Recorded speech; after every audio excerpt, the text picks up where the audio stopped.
Welcome to CoBB, Conversations on the Business of Brands with Sudeep Chawla and Sharan Raghavan.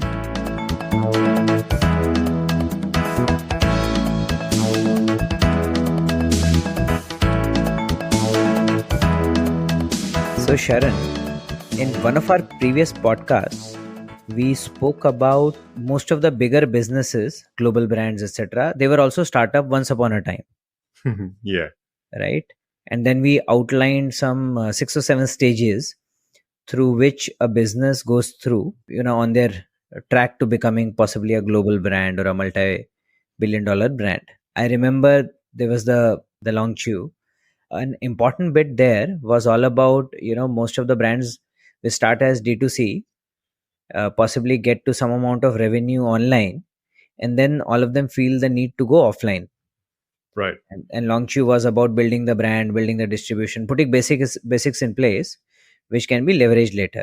I just thought it'll be a good idea if we could dive a bit deeper onto that specific aspect, uncover how to build retail distribution. And this might be interesting for a lot of founders who want to make that transition from online to offline and are possibly either thinking about it or are in initial stages of it. Right.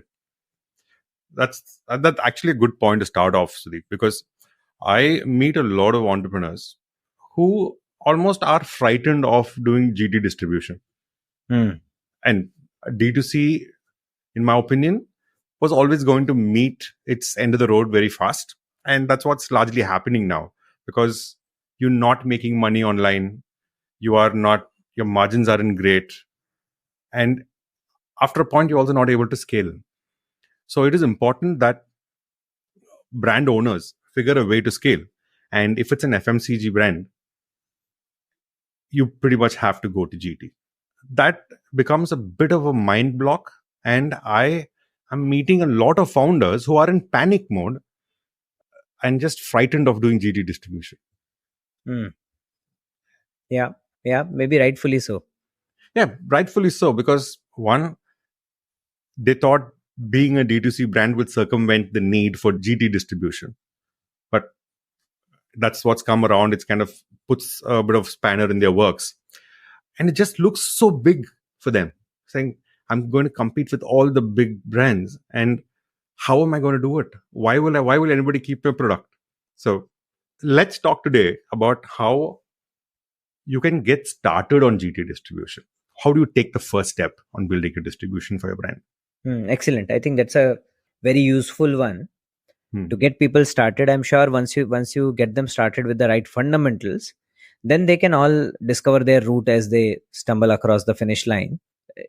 D2C was possibly thought as an antithesis to building distribution, serving consumers directly, etc., etc. And more businesses are realizing in India that there are no online or offline consumers. There are omni-channel consumers.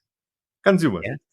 There are consumers who buy from anywhere, and online still has some way to go in terms of absolute penetration as well as purchase penetration. Right. And hence D2C serves you well till you reach a certain stage. I've also heard of businesses, Sharan, that have been able to, with consistent work, proper marketing fundamentals, they've been able to unlock Amazon and Flipkart flywheels such that they've started making money. Yeah, they've started becoming generic to their category, etc. So it is possible that you can make money, but you will remain limited to a certain amount of consumers. And hence, regardless of whether you're struggling or not, if you're struggling, then obviously, looking at other channels makes sense. If you're not struggling, very good for you. But you have to prepare for the future where, if you have ambitions to make your brand big, you will have to, go to channels where your consumers frequent. Right. And which includes, therefore, like Sharan said, GT is general trade, or it is also termed as traditional trade, TT. You might hear these terms during the discussion today. Apart from that, there is something called modern trade, which at least in look and feel of it is modern. Some formats of it don't act as modern as they would like themselves to be. Right. So therefore, there is online, there is GT, and then there is MT. Hmm. Yeah. Okay. So over to you, Sharan. How do you get started on GT? The whole question is, how do I get available? Where do I become available? So when you start, you just start very, very locally, either where you live or where you have your depot or your factory. Just start there. It doesn't matter where you start. Just start. And how do you Mm. start? Just go walk up to. I mean, the entire piece of this is going to sound ridiculously simple, but that's how simple it is to get started. So just walk up to a few retailers, walk up to a retail store, and ask them if you can showcase your product on their shelves. And obviously, there will be resistance, and you tell them you're giving them 100% of the sale value. And that would come as a shocker when you walk up to a retail store and say, I want to keep my product on your shelf. And whatever sells, you keep all the money. I just want to see my product sell from your shelf. Now, why are you doing that? Because you are now testing your product's viability in this channel. You're testing if the product can sell from the store. And you are leveraging the store's real estate and the traffic of shoppers to that store for your benefit. And in this phase, it's absolutely fine to give them all the money because you can treat it as samples, but the customer should not get it for free. You want to see them paying for it.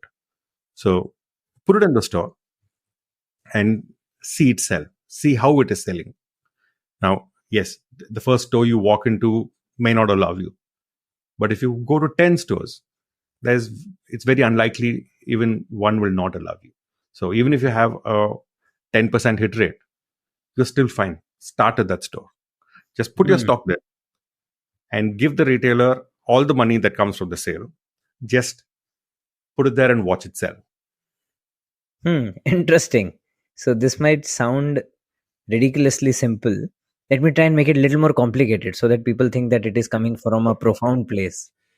Yeah.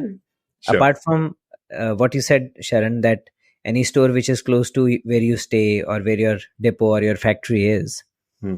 one more criteria that I'll possibly add to is wherever you think you have a good chance of success with consumers. Right. I remember in one of these sessions that I was taking on growth school, there was a student who had a business of making some kind of sweet.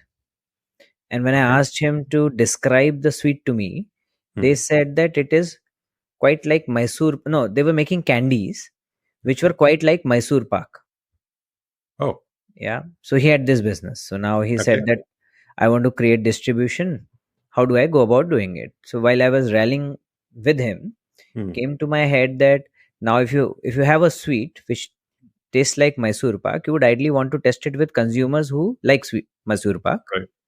This might not replace Mysore Pak, but this will be an additional frequency for them. Right. They will not eat Mysore Pak because of health reasons or the kind of uh, fat that it has or sugar that it has. They might substitute it with a toffee, or they might find a different occasion, a gifting occasion, Right. or after dinner occasion, etc., etc. Hmm. So therefore, while rallying, we realized that okay, wherever there is good sale of Mysore Pak, in that vicinity, try and make this product available. Right. So that was one small bit. The second bit is that for all the D2C founders who have had some kind of success online, you would possibly have realized that when you go to a retailer, when you are a completely unknown brand, you Hmm. will find significant resistance. Absolutely. And while the resistance can be lowered by offering them 100% of the sale, but the money flows only when the consumer picks it up. Yes. Yeah. And hence, regardless of what you do, make sure that there is some amount of pull, or you aid some amount of pull in the market. Right. Yeah, if you are purely surviving on retailers efforts to create the sale, that is not going to be sustainable in the long run if you have ambitions to be available across 3 lakhs, 4 lakh, 5 lakh stores. So I will just add two bits to possibly Sharon what you said. Absolutely. I think those are very valid points. In fact, the second part takes me to the next point. Hmm. But sticking to the first one, saying put it in a store where you have the best chance of selling. It's you can't sell a toothpaste from a stationery store. So, I mean, it's about being aware. I mean, it's not like you can't sell from a stationery store, but that's not the best place your toothpaste is going to sell from. Either a pharmacy or a grocery store or a large kirana store, depending on your SKU, what size you're selling at, what price you're selling at. You have to determine which kind of a retail environment is best suited for your product to sell.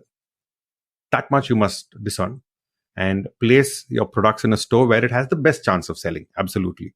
And then next, about creating pull, it does not mean advertising. You need to get your messaging right. Now, one watch out for a lot of D2C brands is that when you're selling online, the shopper journey is very different. It could be a search-led platform, it could be a browse-led platform, but people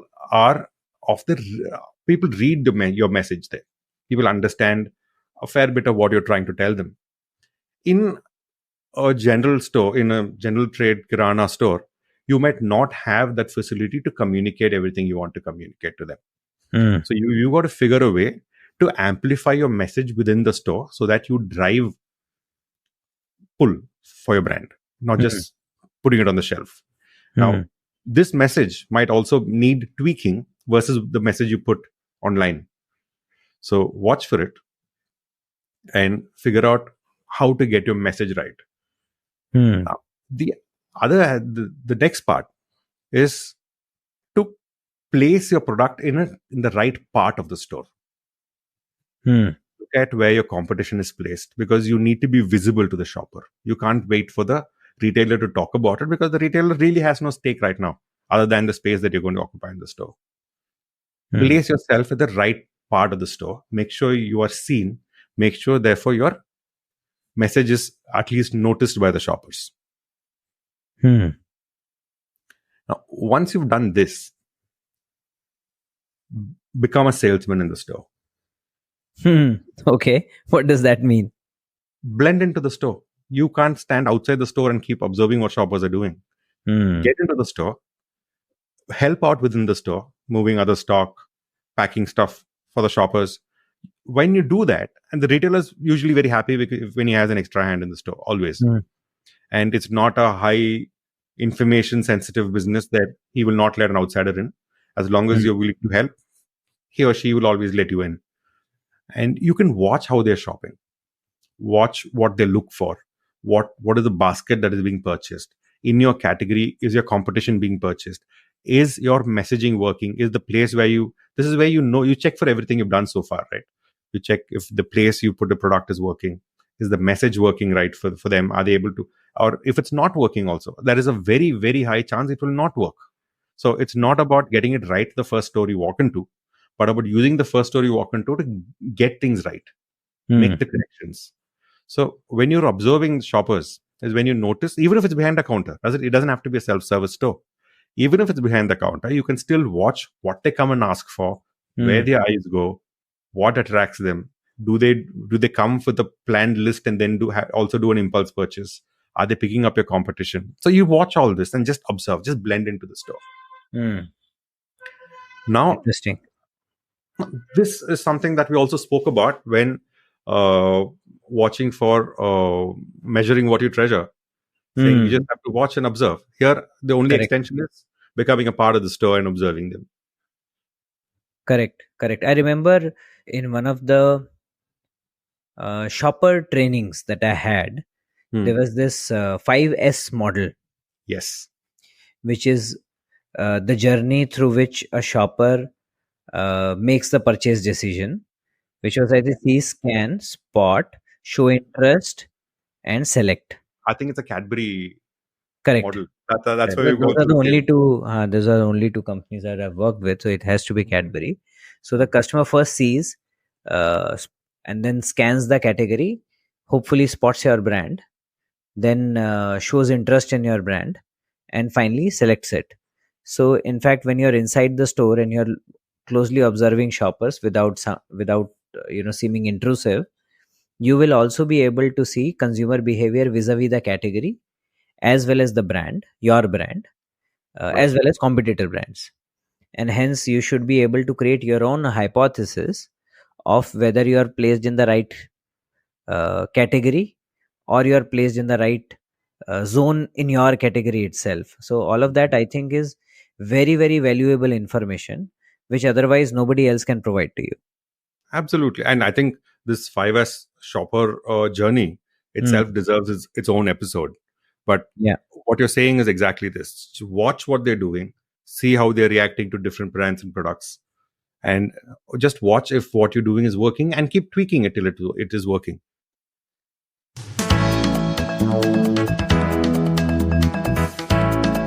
Thank you for listening to CoBB, Conversations on the Business of Brands with Sudeep Chawla and Sharvana Raghavan. Subscribe and learn more at cobcast.net.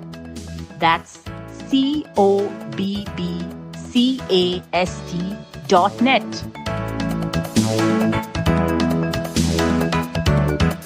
Now, the next one is that what if it's just not working for you? No matter where you move your product, no matter what message you put there, what do you do then? Okay, then how should you solve for it? Right. Like I said, it's ridiculously simple. So ask permission from the retailer and talk to the shopper who's buying a competition product. Ask them why they're buying it. It could be because of familiarity, it could be because of anything else. But the messaging you put up in the store is to break that familiarity. So what can you do to break that flow? Now, you can actually directly ask them if the message even makes sense to them. If what they feel about your packaging, is it clear enough for them? Are they getting what they're looking for in your pack or in your communication?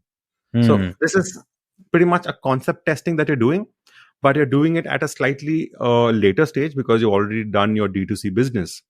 And now you are building up data and information at the point of sale to check if your pack and your communication and your placement is working at the point of sale. And there will be feedback. And people, once they know you are trying to sell something, putting an honest effort, shoppers usually give you very clear feedback. Now, you don't have to take all of it. If you think something doesn't make sense, it's fine. But you need to know what is right and what is wrong in the feedback you're getting, and be flexible enough, like I said earlier, to change what you've done so far. Don't make it a sunk cost fallacy that I've spent so much money on it so far, now I can't change anything. Consumer is king, shopper is king or queen. So take a call and make the changes you can. Yeah, the more changes I think you make at this stage, you will possibly be able to, save money as well as problems later in your brand journey. Absolutely. The sunk cost fallacy actually does not take into account the future cost you are going to incur and the opportunity cost of not making the change. Right. Exactly. That's the whole point, right? Now, okay, I'm making it sound super, super simple here, but it's simple, but it isn't easy. And one critical aspect of doing this is that you have to do it yourself. You cannot have salesmen doing it. You can't have sales managers doing it. You can't even have a prospective distributor do this for you. You and your team have to do this firsthand. That's the only way you will get information, because a lot of the information is not documentable. It has to be felt at the point of sale. And you have to make notes, but as much as you make notes, it's about what you feel, what's going on. The abstract elements that you pick up from what's happening with the shopper is what will give you the most insights. And fair. Doing it yourself, you will fail, because this is not something you're trained for. So fail again, and keep failing again until you have figured out how to get people to pick up stock from a store. And every time you fail, make notes of why you failed and keep making those changes. And once you've got it right, once you know it's getting picked up by shoppers and it's getting a pull from just in-store merchandising and communication, then you start repeating this from one store to a few other stores. Ideally, I usually say you need to cover the number of stores in a beat to get hands-on understanding of how your product is moving in different stores. So about 30 to 40 stores is what you have to replicate this in. And once you do this at every store, you're still giving your product away for free, but keep a note of how your product is moving at every store. Because you spend time getting it right in one store, the other stores will not be too difficult. But you've got to monitor them, understand how much is getting sold, where they're getting sold from, and all you're doing is collecting data. And once you've done this across 40 odd stores, where you're putting in stock repeatedly and it is selling out from those stores, now you have data.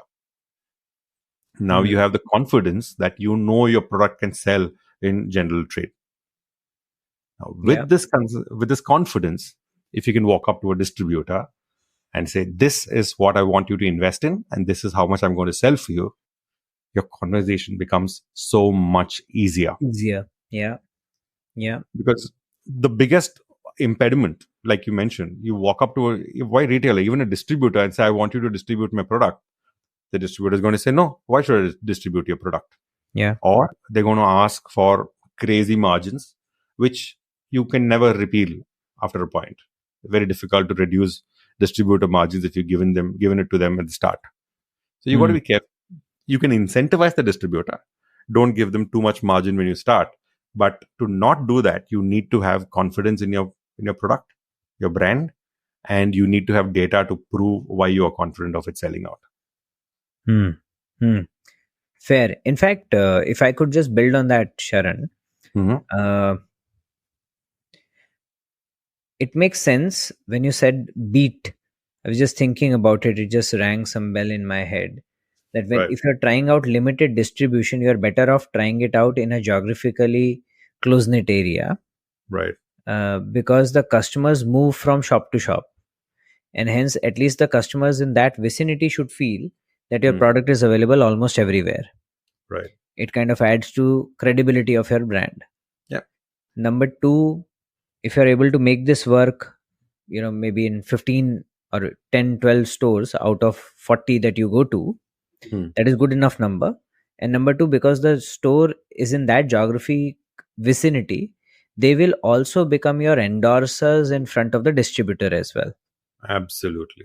Yeah, you can ask the distributor to call them up, check with them, what's the data, etc., etc. The distributor will get significant confidence. Yeah, that I think those also become an important lever to create conviction, not just in yourself, but also in your trade partners. Yep. And building sponsors, like you said. Yeah. You're building sponsors for your brand. Correct. The retailers who originally might have resisted your brand, but are now okay to take it in. Yeah. Yeah. Okay. Yeah. Fair. And second piece that I wanted to say, Sharan, was that since we are talking to people who are already running their brands on D2C platforms or online retailers, they will have many insights as well as hypotheses as well as proven practices of being able to speak to consumers and convert them. Right.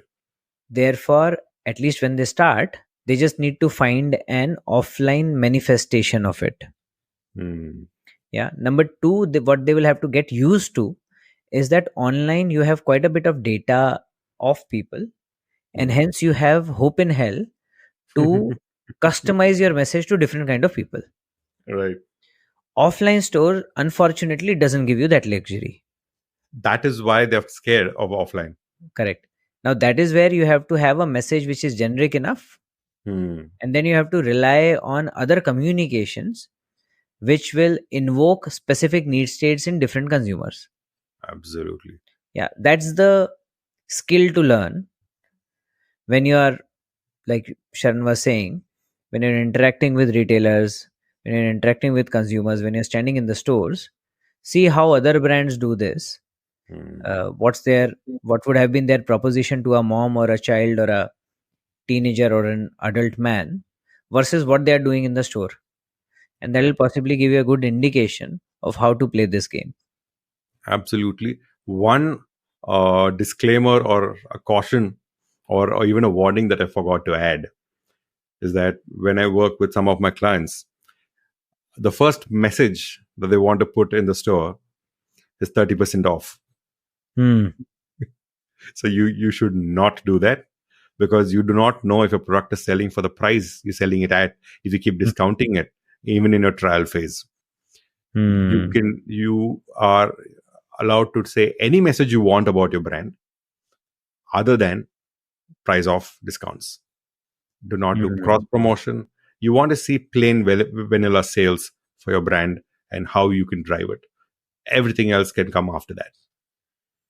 In fact, if you ask the retailer what should I be doing, that's the first thing they will advise you to do. Drop the prices. Yeah, while all of them are well intentioned, Yeah, you have to be the brand owner and right, thereby decide what is it that you want to do. Uh, as we had said in the past, price off is a great strategy to possibly trigger sampling. right, But once the sampling is done, the consumer has picked up your product, then the product will get repeat purchases and repeat usage only because of your proposition or your branding and your delivery on the branding. right.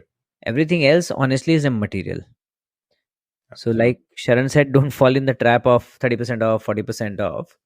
Be clear, if it is being done to trigger trials, by all means, please go ahead and do it. Yeah. So that's pretty much it, right? Pretty simple. I think it sounds, while it may sound simple, I Right. can tell you it is going to be hard. Of Uh, course, it's hard. yeah. See, So, simple doesn't mean easy. yeah, Simple is that it's got a logic flow, and you know what to do as the next step at every step. That's what simple is. Simple doesn't mean it's easy ever. yeah. I mean, It is building a the brand is not easy. Come on. Yeah, it is the long chew after all. Yes. So therefore, let me just recount, various steps that you put through, Sharan.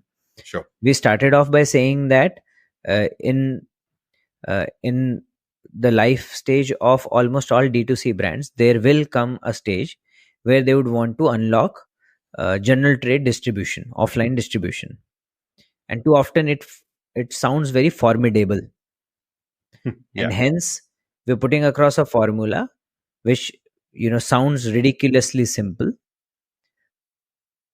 as to how should you start your journey of offline distribution.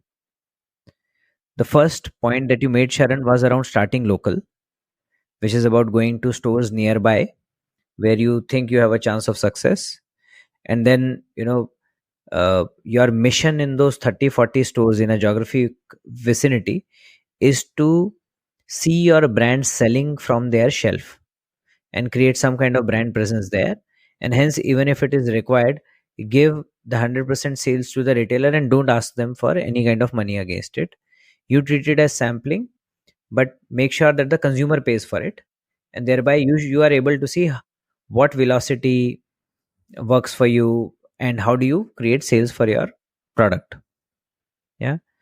Second piece is that now that you have some kind of a relationship going, your product is placed inside, offer yourself as an help to the retailer and thereby gain access to the other side of the counter.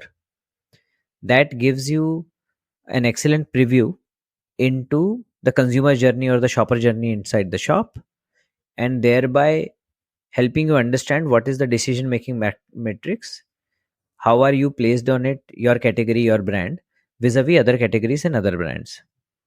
Yeah. So that was the second thing that you spoke about. The third thing that you spoke about was, now this gives you an opportunity to do some kind of a consumer messaging, and ideally don't start off with discounts, though that might be the easiest idea that a lot of people will throw at you. But the core idea is to assist the consumer in their purchase journey such that they buy your brand. Now most of you would be startup founders and would have found some kind of PMF while doing the taking the D2C route. That route itself is very powerful, don't let it go, because the powerful routes are based on human insights, and human insights remain relevant regardless of whether you're going offline or online. Now, that route has to be manifested into some kind of an output which works in an offline distribution. That is something that you have to work towards. Yeah. So, and find a way to get your messaging across inside the shop and see whether that aids your sale or not. Uh, your your opportunity to be inside the store gives you access to one more critical bit. It allows you to interact with the consumers when they are making their purchase, or maybe after they've made their purchase, and that is where you can gain significant insights onto your proposition, your delivery of your product, etc., and thereby it'll help you uh, find out areas which can be improved.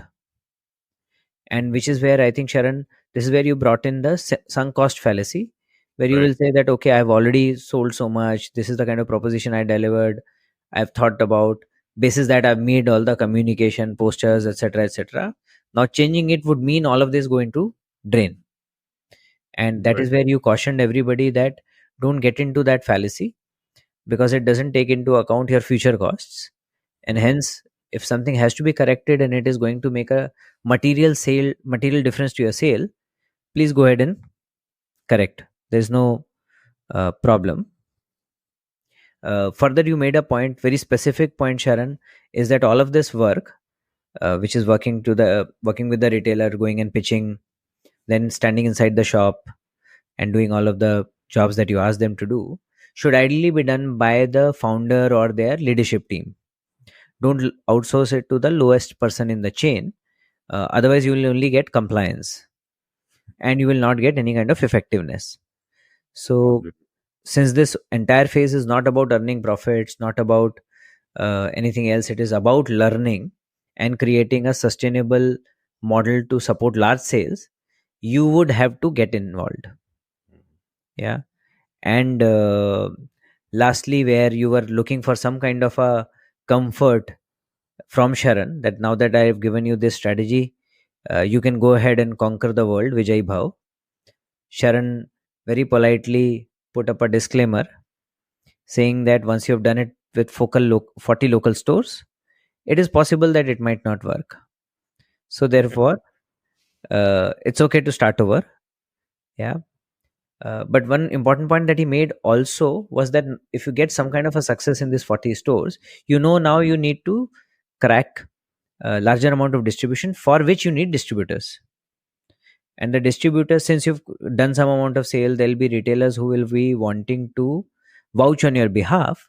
Use them to create the conviction with the distributor, and go grow organically, but grow slowly, but organically. Yeah. Right. That's the broad story, I think, Sharan, you put across. And like Sharan said, it sounds ridiculously simple, but that does not mean that it is easy. This will take significant amount of effort, time, money, etc. But if done well, this can really help you unlock a significant amount of sale and brand equity when it comes to offline stores. Absolutely. Because the whole point of GT being scary is because it just seems like an ocean. Hmm. Yeah, it is just about planning your first steps into that ocean. And Hmm. once you get that right, then you'll swim comfortably all over. You just have to know not bite off too much and scare yourself with it. And this is Hmm. how, like I said, every large brand today has started like this. You just need to understand this is how it starts and work with it. That's all you need to do. And it's the Hmm. most logical, simplest of channels you can sell to. There's no technology to conquer. There is no modern trade negotiations to go through. This is just people. And this is the truth of your business. And if you acknowledge that, you're pretty sorted. Yeah. Yeah. No, you're right. It helps you build sustainable advantage. And the success formula of sustainable advantage, very simply, is feet on the street, hard work, and persistence. And you'll be surprised that how do big companies, even big companies, global companies, trip over just these three requirements. Oh, absolutely. Good. Excellent. This was good fun. Thank you very much, Sharan. Thank you, Sudeep.